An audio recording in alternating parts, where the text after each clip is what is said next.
So if you've ever heard someone say, voy a estacionar la troca or me voy a tomar una selfie and wondered whatever happened to Spanish, this video is for you.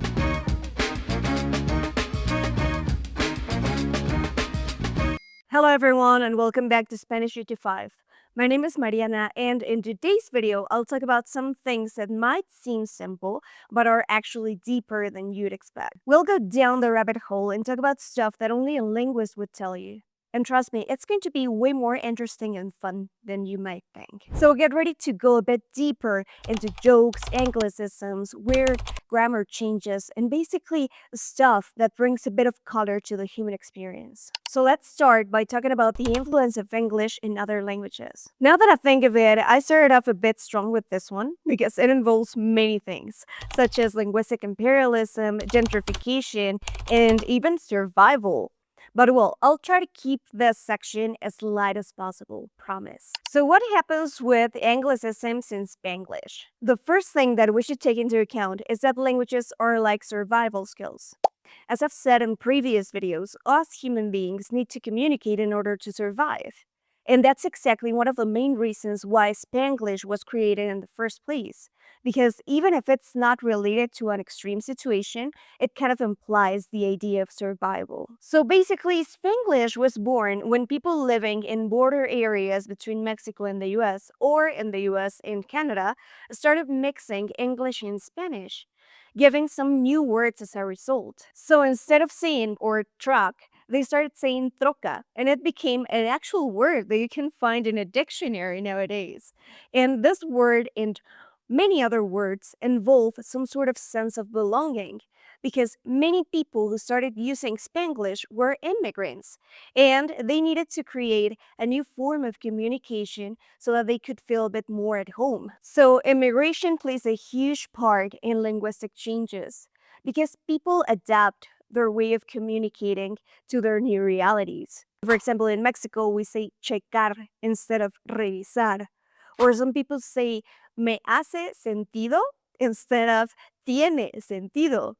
And even if it's not the right way to say it, it's still something that's important because those forms reflect the linguistic change. Another thing that has happened to Spanish is that it has taken some words from other languages, and mainly English, to name new things or concepts.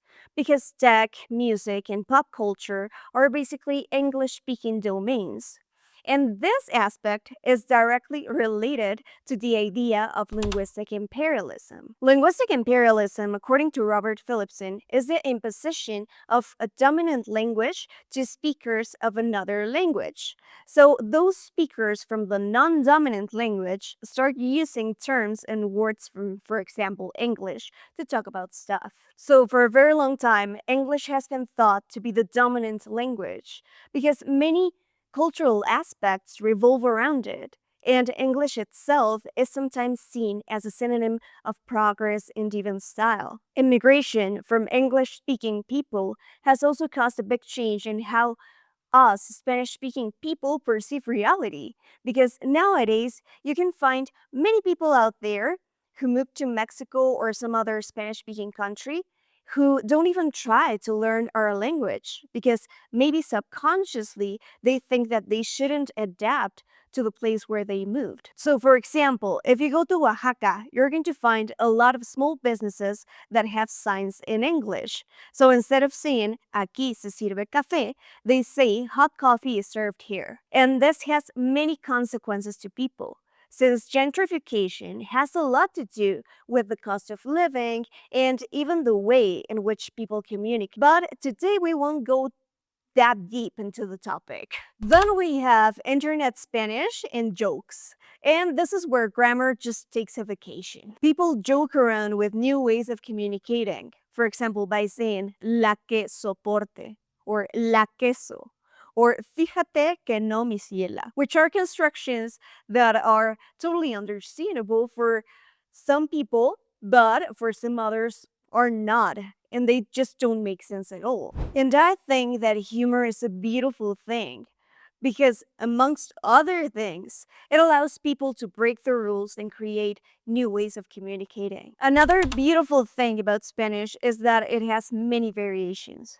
So, for example, a Spanish speaker might find some issues when trying to communicate with a person from the same country that they were born in. So, if, for example, you have lived for all of your life in central Mexico and try to have a conversation with someone from Veracruz or Merida, some communication issues could start arising because we don't use the same words, nor do we have the same accent. Also, in some rural areas, you might be able to listen to some old Spanish expressions like onde, ancina, or dijistes, which are a reflection of the linguistic change. Because, for example, some people say dijistes, adding that final s to the verb of the second person singular, and that has like a reason behind it. Originally, verbs were conjugated according to Castilian, and Castilian adds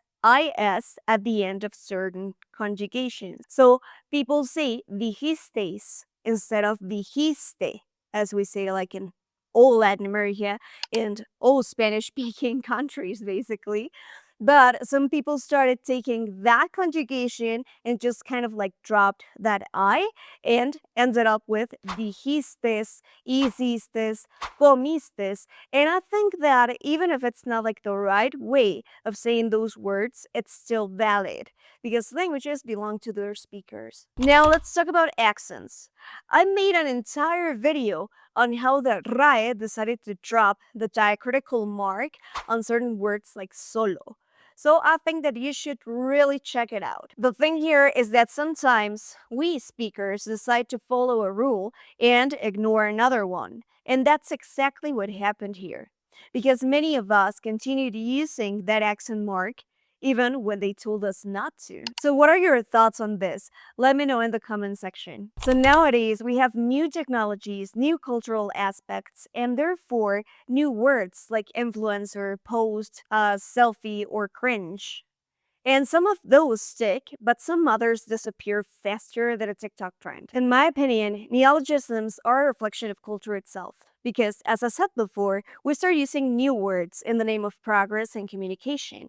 And this is where lexicography, the part of linguistics that creates and checks dictionaries, comes. In Mexico, there's even a dictionary, the them, of course I have it, that tracks these real life changes and adds new words and terms that speakers actually use. So it says if Spanish was documenting itself in real time, and I think that's awesome because it gives a voice to our culture and who we are and kind of forgets about all of those stiff rules surrounding languages that came with the RAE. So let me show you just a quick example of what I'm talking about. Desparramar, verbo, se conjuga como amar. Esparcir, derramar o difundir en muchas direcciones alguna cosa o los elementos de algo que estaba contenido o junto. El viento desparrama las hojas de los árboles. El agua se desparramó sobre la mesa. From Spanglish to jokes and sayings to disappearing accent marks, Spanish is always changing.